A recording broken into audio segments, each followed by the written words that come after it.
जी, मेरी तरफ से और मेरे कलमकार की पूरी इंतजामिया की जानिब से देखने और सुनने वालों को सलाम। मैं हूं आपका मेज़बान बशीर गिलासिम और मेरे साथ आज हैं जनाब एवरेस्ट जॉन साहब, जो किसी तारफ़ के मोहताज नहीं हैं, मुहक्किक हैं, मुसन्निफ़ हैं, दानिशवर हैं, तज्ज़िया निगार हैं और न्यू जर्सी यूएसए में मुकीम हैं। और उनके साथ हमारे हैं आसिम खन्ना साहब, जो एरिज़ोना में मुकीम हैं, एक मोटिवेशन स्पीकर हैं, दानिशवर हैं। तो तीसरे मेहमान हमारे साथ तारिक महमूद गौरी साहब इस्लामाबाद पाकिस्तान से हैं, जो एक ह्यूमन एक्टिविस्ट हैं, कारकुन हैं, सियासत को समझते हैं, रफ़ाए अमा का काम करते हैं। आज हम प्रोग्राम लेके आए हैं सियालकोट के वाक़या पर मसीहों का किरदार। अब एक एक ये वाक़या जो है एक रेफ़रेंस है, लेकिन हम बात करेंगे हमारे क्रिश्चियनिटी के अंदर यूनिटी की, बात करेंगे मसीहों की और ना मसीहों की बल्कि जितनी भी रिलीजियस माइनॉरिटीज़ हैं, क्या वो पाकिस्तान में महफूज़ हैं या नहीं है, इसके बारे में बात करेंगे और ख़ास तौर पर सीटीआई के पस मंज़र पर और हमारे जो मसीही इदारे हैं, उन पर भी हम रोशनी डालेंगे।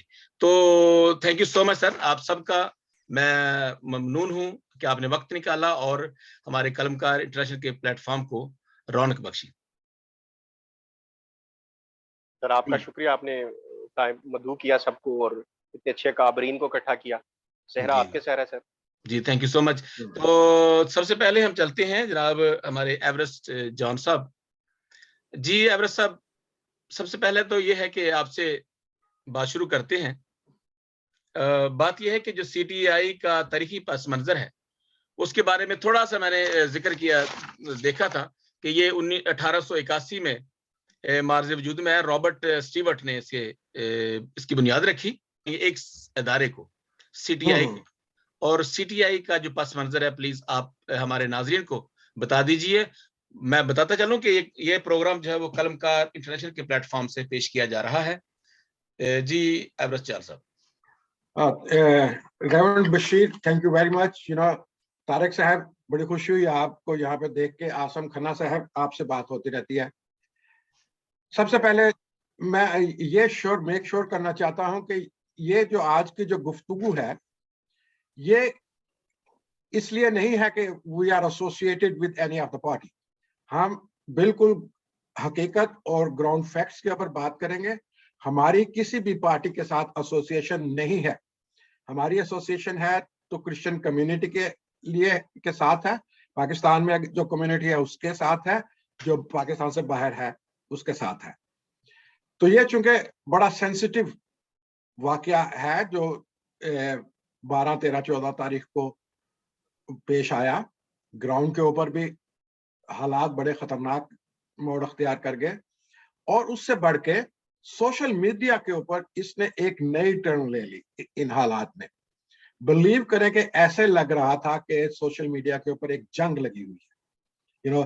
लोग जो हैं वो इंस्टिगेट कर रहे हैं एक दूसरे को, निकलो सियालकोटियो, तुसी किथे चले गए हो, निकलो जाके उथे, अगर तुहाड़ियां लाशां भी गिरनियां शुरू हो जान ते you have to die for Christ. इस किस्म की गुफ्तगू देख के तो ऐसे दिल दहल जाता था कि यार क्या क्या होने वाला है, क्या हो गया।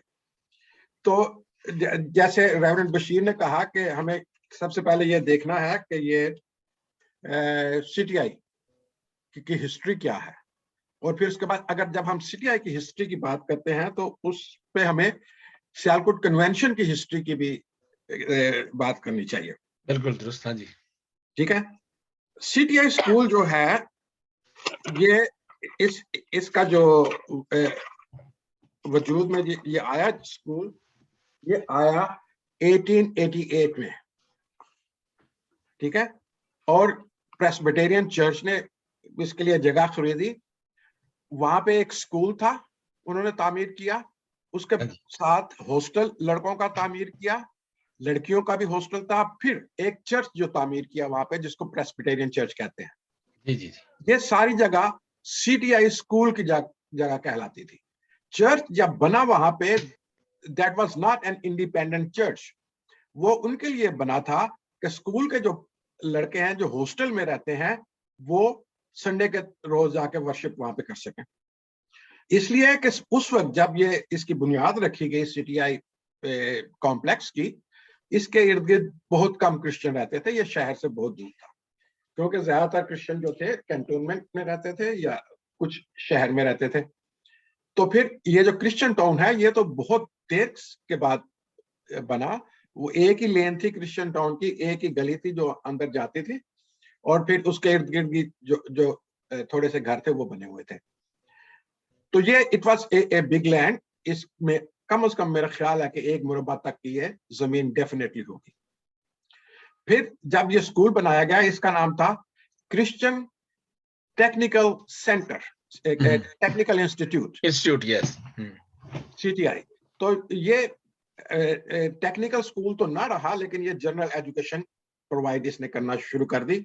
वहां पे टेक्निकल एजुकेशन नहीं दी जाती थी, लेकिन जो प्रेस्बिटेरियन चर्च है, जब इसने CTI की बुनियाद रखी तो उनका जो मेन मकसद था जनरल एजुकेशन भी नहीं था। वो ये कह रहे थे कि जितने हमारे पास्टर्स हैं दूसरे शहरों में, प्रेस्बिटेरियन चर्च के शहरों में काम करते हैं, वो कुछ थोड़ी थोड़ी देर के लिए यहाँ पे आए करें, रिफ्रेशिंग कोर्सेज किया करें, वहां पे एक दूसरे से मिला करें, चर्च में टाइम गुजारें। मैं उन्हें एक साइकिल जो था साल में पूरे का पूरा वो इंट्रोड्यूस कराया हुआ था।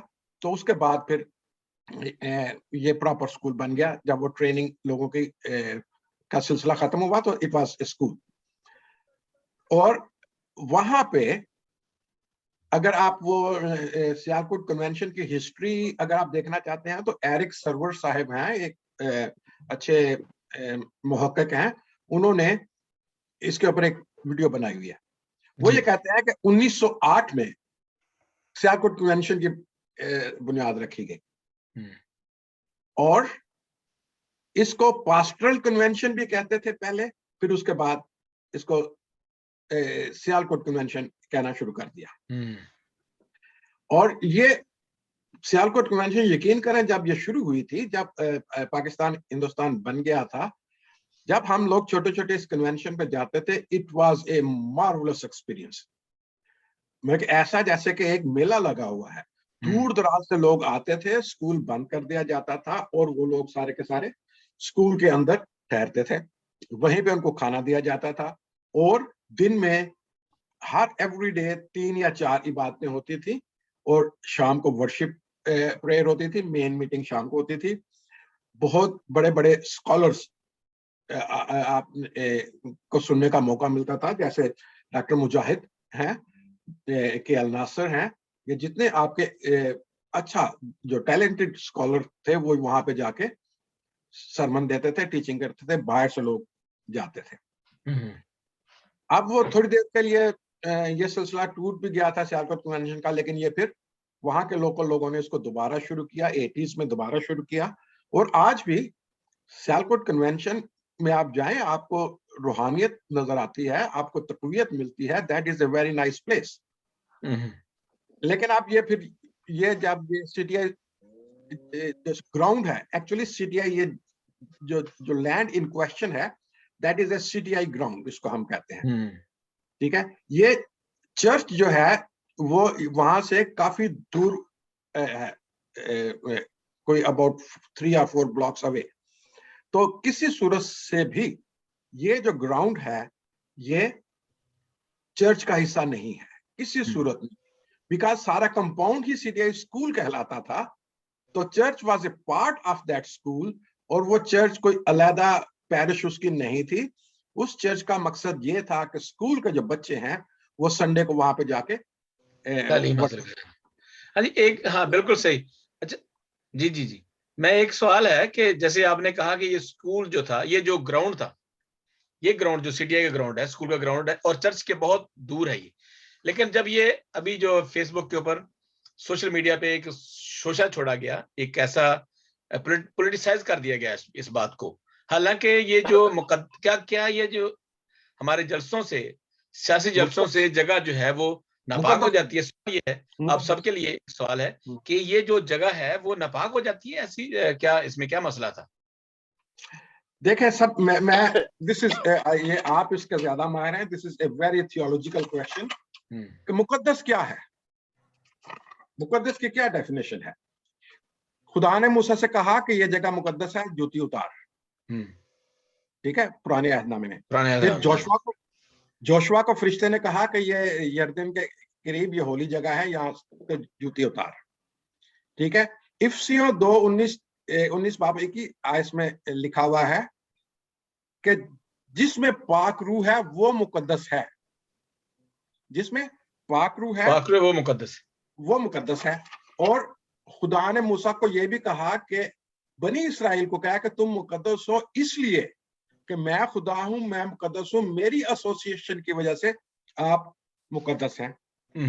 बिल्कुल। ठीक है, और फिर पहला करंथियों 3 बाब 16-17 आयत में ये लिखा हुआ है कि तुम खुदा का मुकद्दस हो और खुदा की रूह तुम्हारे अंदर बसती है जी। सो कहीं भी इस जगह के ऊपर कहीं भी किसी बिल्डिंग को, किसी ग्राउंड को मुकद्दस नहीं कहा। जब मूसा को उसने कहा कि जूती उतार, ये जगह मुकद्दस है, कोहे सीना सारे का सारा मुकद्दस नहीं था। The place where Moses was standing, और वो वहां पे खुदा की हुजूरी थी, वो जगह मुकद्दस थी। ठीक है, लेकिन इसको थियोलॉजी में से निकाल के इसको सोशल लफ्ज बना लिया गया है। ये एक कम्युनिटी का एक बन गया है कि ये हमारा मुकद्दस मकाम है, ये हमारा मुकद्दस मकाम है। इसकी डेफिनेशन चेंज कर दी है, लेकिन न्यू टेस्टामेंट में या पॉल ने इसकी डेफिनेशन वही रखी है जो खुदा ने मूसा को दी थी कि अपनी कौम को ये कहा कि तुम मुकद्दस हो इसलिए कि मैं मुकद्दस हूं। बिल्कुल। मैं आपकी बात को आगे बढ़ाता हूं कि हम एक तो ये कि हम मुकद्दस की तारीफ करें, पाकीज़गी की तारीफ करें, तो ये अलग इशू है। क्योंकि हम बात कर रहे हैं हमारे इदारे की, तो इदारे जो है, जैसे मैंने शायद पहले बताया है कि इदारे जो है वो किसी भी मजहब के जो इदारे होते हैं, मजहबी इदारे हैं या ये इबादत गाहें हैं, वो उनके लिए बड़ी अहमियत की हामिल है, बड़ी इज्जत और तकरीम की हामिल है। तो जनाब गौरी साहब, ये जो अगला जो सवाल है, बात ये है कि ये जो जलसे जुलूस हैं, क्या जलसों जुलूस जो है ये इस जगह पे पहले जलसा कभी नहीं हुआ किसी और किसी भी सियासी पार्टी का? सर पहले तो बड़ी अच्छी बहुत शुक्रिया दोबारा आपका। और सर जो बात कर रहे थे, जाहिर है वो तो पूरा एक मैं समझता हूँ कि उन्होंने पूरी तारीख रखी हमारी और सामने, खास तौर पे जैसे वो बता रहे थे ऑफ द रिकॉर्ड भी हमें पहले कि वो जाया करते थे जब छोटे थे, तो मतलब उनको पूरा ही उसका नक्शा खींचा हमारे सामने कि कैसे बागात मतलब पूरा ग्राउंड था और इस तरह से उनके चाचा वहाँ पे वो किया करते थे। तो ये जो तारीख की आप बात कर रहे हैं, मेरे ख्याल में एक तो ये है कि हम तकरीबन काफ़ी सारे क्रिश्चियन लोग जो हैं सियालकोट से बिलॉन्ग करते हैं। मैं खुद भी सियालकोट से बिलॉन्ग, मेरे फोर फादर्स मतलब जितना मुझे हिस्ट्री का पता है वो सारे सियालकोट से बिलॉन्ग करते हैं हम लोग ना। क्रिश्चियनिटी वहीं से फैली। और अगर मैं गलत नहीं, मुझे करेक्ट कीजिएगा, कि शायद मैंने सुना है कि जब वो वहाँ पे तबलीग हुई तो पहला जो क्रिश्चियन था वो कुछ सिख थे जो कन्वर्ट हुए थे सियालकोट में। माइट बी मैं गलत हो सकता हूँ। बिल्कुल ठीक है, मैं गलत हो सकता। Thank you very much sir, thank you very much.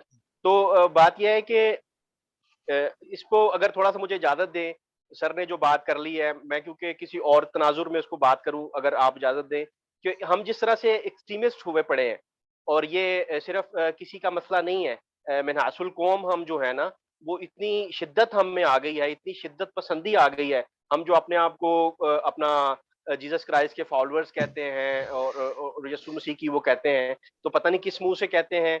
और जब हम कहते हैं कि इसके लिए जाके मर जाओ और तुम्हारी लाशें गिरें तो मसला नहीं है, तो मुझे ये बताएं कि किसी ग्राउंड में अगर कुछ जलसा हो भी जाता तो किसी की क्रिश्चियनिटी पे क्या फर्क पड़ जाता? मिसाल के तौर पे मुझे तो मेरे मसीही होने पे तो मुझे कोई फर्क नहीं पड़ता। मेरे मुसलमान सारे दोस्त हैं, मतलब घर में भी उनके जाते हैं, वो दुआएं भी पढ़ते हैं, जब उनकी फातिहा करते हैं तो हम भी हाथ उठा लेते हैं। तो हम तो कभी किसी से कोई फर्क नहीं पड़ता। तो मेरे ख्याल में ये तो एक तरह से आपकी जुड़त बनती है ज्यादा लोगों के साथ।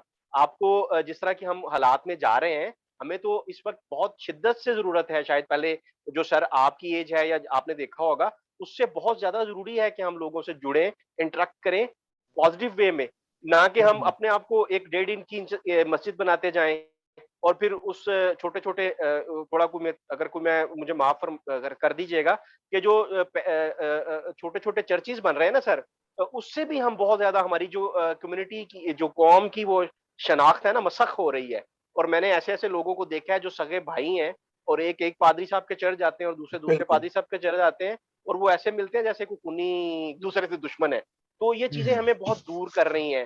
तो हमें जोड़ने से हमारी कहना चाहिए कि कौम बनने में पहले तो आप बुजुर्ग हैं, बड़े हैं, तो हमें कहा, मतलब हमने भी ये मिसाल सुनी है, पंजाबी च कहते हैं कि दवाणियां दी दसाइयां दी पंड नहीं बज सकदी ना। मतलब हम सारे ही चौधरी, सारे ही चौधरी हाँ, मतलब ਅਸੀਂ ਸਾਰੇ ही एक दूसरे को मानते ही नहीं और किसी बड़े को नहीं मानते।